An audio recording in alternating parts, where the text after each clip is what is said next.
फिक्र में बात करते हैं उन वीडियो की जिसको लेकर कई सवाल उठ रहे हैं। ध्यान से देखिएगा बाप, क्या बीजेपी के नेताओं पर प्रधानमंत्री मोदी की अपील का असर नहीं है? क्या ये लोग पेट्रोल और डीजल बचाने वाली अपील को लेकर गंभीर नहीं है? आपको 2 वीडियो फाइल से पूरी कहानी बताएंगे। पहली तस्वीर मध्य प्रदेश की है। वहां पर यह काफिला बीजेपी नेता पाठ्य पुस्तक निगम के नियुक्त अध्यक्ष सौभाग्य सिंह ठाकुर का है। वो पद संभालने के लिए उज्जैन से भोपाल तक सैकड़ों गाड़ियों के काफिले के साथ पहुंचे। दावा किया जा रहा है कि सौभाग्य सिंह ठाकुर के काफिले में 500 गाड़ियां थी। लेकिन इस पूरे घटनाक्रम में एक और बात देखी गई। नेताजी के काफिले की वजह से आम जनता को परेशानी हुई। हाईवे पर घंटों ट्रैफिक जाम रहा। जगह जगह सौभाग्य सिंह ठाकुर के काफिले में स्वागत समारोह के कारण ट्रैफिक जाम देखने को मिला है। पीएम मोदी 2 बार पूरे देश से तेल बेचने की अपील कर चुके हैं। ऐसे में विपक्ष के नेता के वीडियो वायरल होने के बाद सरकार से प्रश्न पूछ रहे हैं, क्या ये अपील और नियम सिर्फ आम जनता के लिए होते हैं? कहानी सिर्फ एक नेता की नहीं। अगली तस्वीर देखिए, यह भी मध्य प्रदेश से आई है। यहां लघु उद्योग निगम के अध्यक्ष बनाए गए बीजेपी नेता सत्येंद्र भूषण सिंह अपना पदभार ग्रहण करने ई रिक्शा से पहुंचे। ई रिक्शा में वो 3 नेताओं के साथ पहुंचे थे। यहां तक तो सब ठीक था, लेकिन सवालों में उनके पीछे का काफिला, जिसमें बड़ी संख्या में गाड़ियां हैं। नेताजी से जब यह सवाल पूछा गया कि वो ई रिक्शा से आए हैं लेकिन उनके पीछे 40 गाड़ियां चल रही हैं, इस पर उन्होंने क्या कहा? उन्होंने कहा कि यह कार्यकर्ताओं का उत्साह है। ऐसे वीडियो पर मध्य प्रदेश बीजेपी अध्यक्ष हेमंत खंडेलवाल ने सफाई दी है। हालांकि उन्होंने माना है कि कुछ नेताओं की ओर से काफिला निकाला गया। आगे से वो भी इस बात का ध्यान रखेंगे।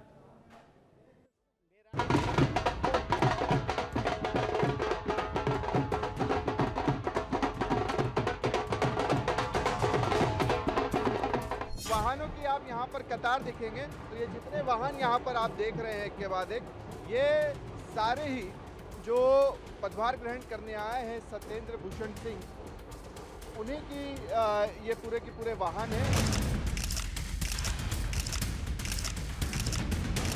इतने शक्ति प्रदर्शन की क्या जरूरत होती है? कल भी 700 गाड़ियों का काफिला था। ये क्या होता है, कार्यकर्ताओं का अपना एक उत्साह होता है।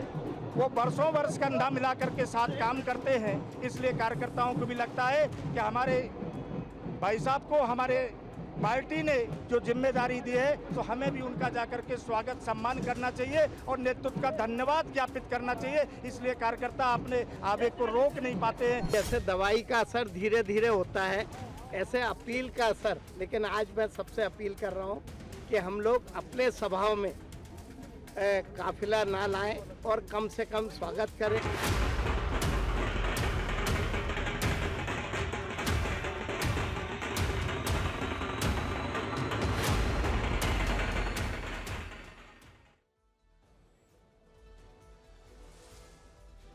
एक तस्वीर उत्तराखंड से आई है। उत्तराखंड में कैबिनेट मंत्री गणेश जोशी विवादों में आ गए।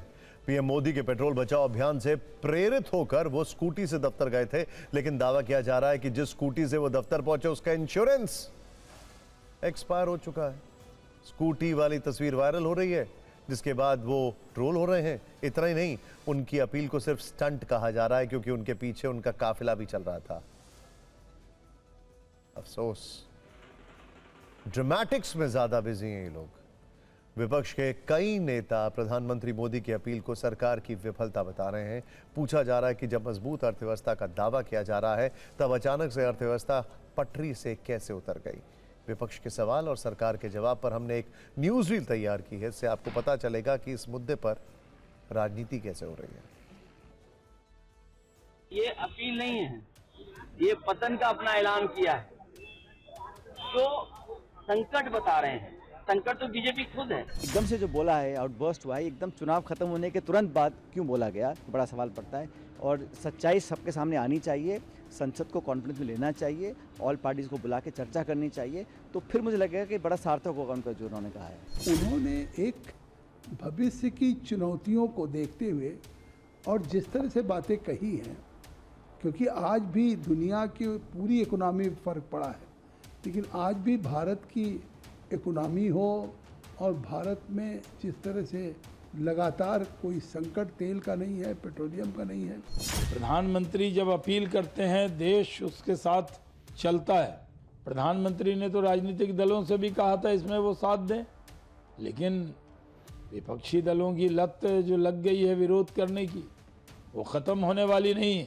All parties in opposition have said what Prime Minister is appealing. It shows the complete failure of Mr.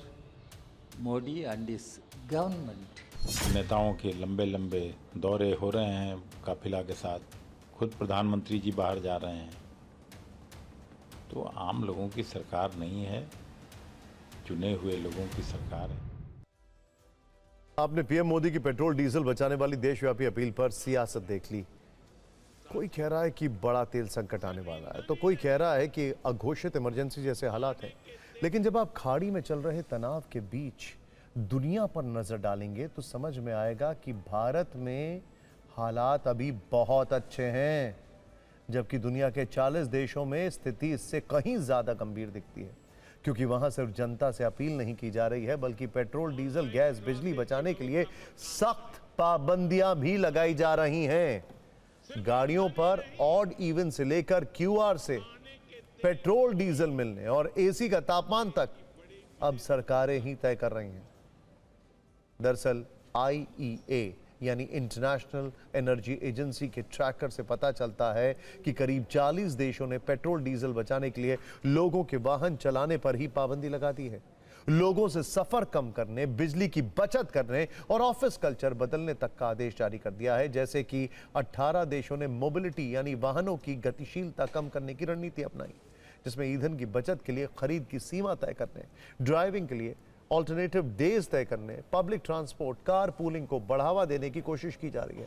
Private और सरकारी गाड़ियों पर लिमिट तय करने और इलेक्ट्रॉनिक वाहनों के प्रोत्साहन जैसे प्रयास शामिल हैं। वहीं 13 देशों ने वर्क फ्रॉम होम और रिमोट वर्क अरेंजमेंट को बढ़ावा दिया। यह कदम खासतौर से पब्लिक सेक्टर में उठाया गया है।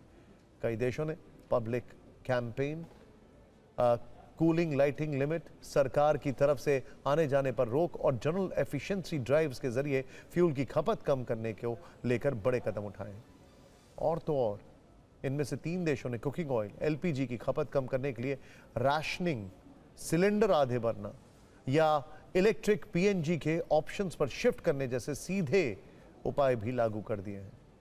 लेकिन अपने यहाँ अभी ऐसा कोई फैसला नहीं लिया गया है। इसीलिए आपको ये रिपोर्ट देखनी चाहिए, जिसमें पता चलेगा कि भारत में स्थिति के बीच खाड़ी की भारत में स्थिरता के बीच खाड़ी की विकट परिस्थितियों को लेकर दुनिया में कैसे हड़कंप और 40 देशों ने अपने नागरिकों को इस संकट से बचाने के लिए अब तक क्या कड़े और बड़े फैसले लिए हैं। मैं कुछ स्कूलों से भी आग्रह करूंगा कि कुछ समय के लिए ऑनलाइन क्लासेज की व्यवस्था पर काम करें।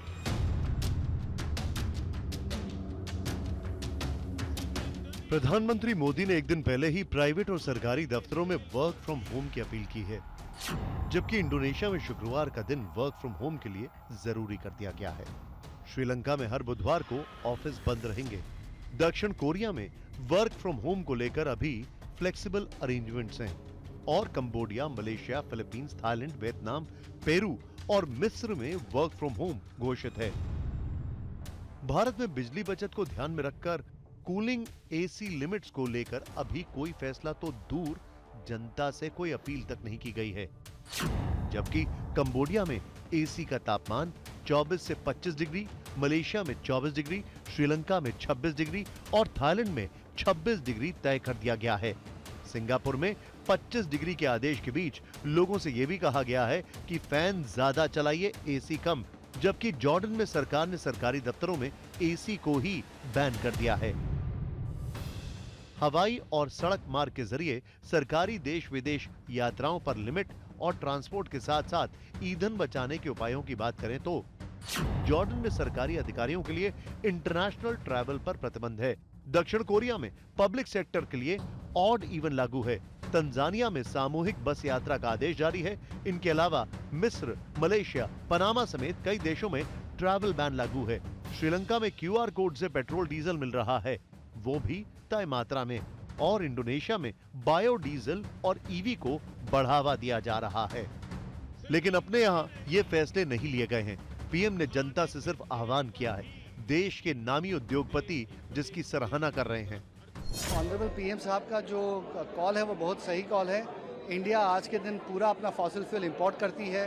ये इससे हमारा बहुत सारा फॉरेन एक्सचेंज बाहर जा रहा है, हमारी डिपेंडेंस बहुत बढ़ रही है। As always, the Prime Minister guides the country with his vision, and I think it's always a very forward-looking message that he has given. And it is not only for these tough times, but also in the future. The adoption of futuristic technology will always benefit. PM Modi ने एक दिन पहले ये भी appeal की है कि कुछ स्कूल ऑनलाइन क्लासेस ले सकते हैं, जबकि स्कूल और विश्वविद्यालयों को लेकर श्रीलंका में बुधवार को जबरन सार्वजनिक छुट्टी घोषित कर दी गई और लाओ पीडीआर यानी कि लाओ पीपल्स डेमोक्रेटिक रिपब्लिक में हफ्ते में 3 दिन स्कूल कॉलेज बंद रखने का फरमान जारी करना पड़ा। इसके अलावा एनर्जी बचाने के लिए दुनिया भर में क्या क्या किया जा रहा है ये भी देखिए। ऑस्ट्रेलिया में ईंधन की खपत कम करने के लिए एवरी लिटिल बिट हेल्प्स नाम से सरकारी कैंपेन चलाया जा रहा है, जिसका मतलब है जनता का हर छोटा प्रयास मायने रखता है। दक्षिण कोरिया में भी बढ़ती ऊर्जा कीमतों और वैश्विक तेल संकट के बीच नेशनल लेवल पर ऊर्जा बचत अभियान चलाया जा रहा है।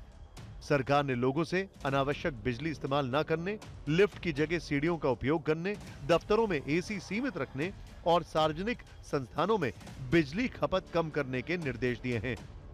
वहीं कंबोडिया में सरकारी कंपनियां जनता से आग्रह कर रही हैं कि वो बिजली की खपत को कम करें और सिंगापुर में लेट्स सेव एनर्जी टुगेदर अभियान शुरू किया गया है। इसके जरिए लोगों को बिजली बचाने, एसी का सीमित इस्तेमाल करने और घरों में बिजली खपत घटाने के लिए जागरूक किया जा रहा है। It is a very long way to go. It is a new world order, and like we said during COVID, it is a new normal. I think it will be a different way. The companies will look at their businesses, and the pressure is going to be on the industry to become globally competitive and begin exporting and reduce the imports. ऊर्जा संकट के बीच emergency की घोषणा किन किन देशों में की गई है ये भी देखना जरूरी है। मेडागास्कर में 15 दिन, मार्शल आइलैंड में 90 दिन और फिलीपींस श्रीलंका में नेशनल एनर्जी इमरजेंसी घोषित है। और गैस सिलेंडर पर ब्रेक की बात करें तो मालदीव और नेपाल में अब सिर्फ आधे सिलेंडर ही भर कर दिए जा रहे हैं ताकि सबको गैस मिल सके।